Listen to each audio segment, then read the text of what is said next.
The Master gives us mountain peaks, visions, but then hides us in valleys, in dark places, and lonely places, and frustrated places. And we can't be so intent on our comfort that we forget our calling. Remember, the Master is not in the business of torturing his children through delays. He's not playing games with you. He's not playing hide and go seek with you. He has not forgotten you. He has a plan for your life. He wants to seize our attention in the valley so that we will make it to the mountain. You cannot control what life throws at you, nor can I. We don't know from day to day. The next text could change the next 10 years of your life. But you can control how you respond. You can control that. Will you trust God or will you doubt him?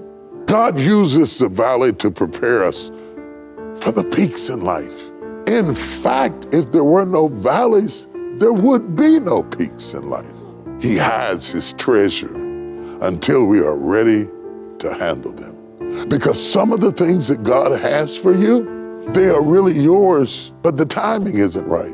It's like God telling David that he's going to be king and then sending him back out there to feed the sheep. Just because God gave you a word doesn't mean it's for right now. Until you've been faithful over where he placed you, you don't earn the right to get the promotion. That's right. And it wasn't time for David to be king, but he's telling him, go ahead and deal with the sheep. I got big plans for you, but that doesn't mean today. I want you to spend a little more time in the valley, working the kinks out of you, so that when I put you on the mountain where everybody can see you, you don't have to have the disgrace of falling down. I am convinced that God made me who I am in my low places, not my high places.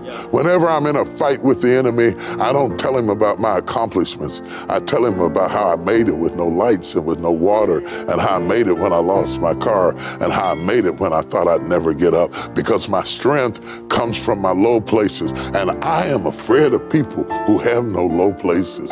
I'm afraid of their friendship because they'll run out on you in the middle of a low place.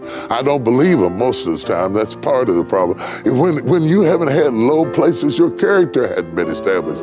Nights I cried myself to sleep. Days I could not hear God's voice at all. We trust him because we got no choice. We don't trust him because we're good people and strong Christians and great people of faith. We trust him because we got no choice. Right. There's nothing else you can do but trust him. That's right. If you can get yourself out of it, get yourself out of it. The reason we trust God, we have no choice. Yeah. Or whether you want to spend all of your time struggling or not, you sooner or later are going to have to realize that we are helpless without him. We are as helpless as the clay is without the potter, as the grape is without the vintner. We need him in order to direct our steps. We trust the master vintner to bring out of us what he placed inside of us. Do not lose your hope because he took his time. It is only an indication of how masterful the vintner is that he is given to details. You always know a novice because they skip over details. But the more proficient you are at the artistry of what you do, the more detailed it is. I remember being a little boy and my mother taking me in the store and showing me how to determine when something was well made. She said, don't look at the coat, check out the lining. She said, don't just look at the pants, see how much material is in the hem. Don't just look at the drapery, see how deep the fabric goes in the curve. The deeper the fabric goes, the more they spend on it, the more valuable it is. See, we have a tendency to look at the aesthetics of a thing and not the real value of what it is. Do not lose hope because he put more fabric in you and he added more stitches to you and you don't think you need all of that. He is so good as a master vintner. He knows exactly what to give you in order to make you who you ought to be.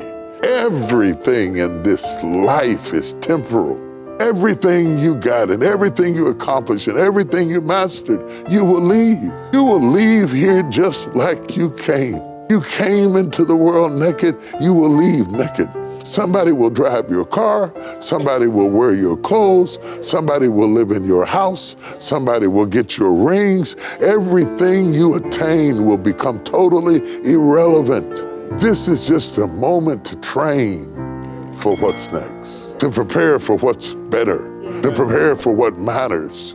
Everything in this temporal life is preparation for what God is about to do next.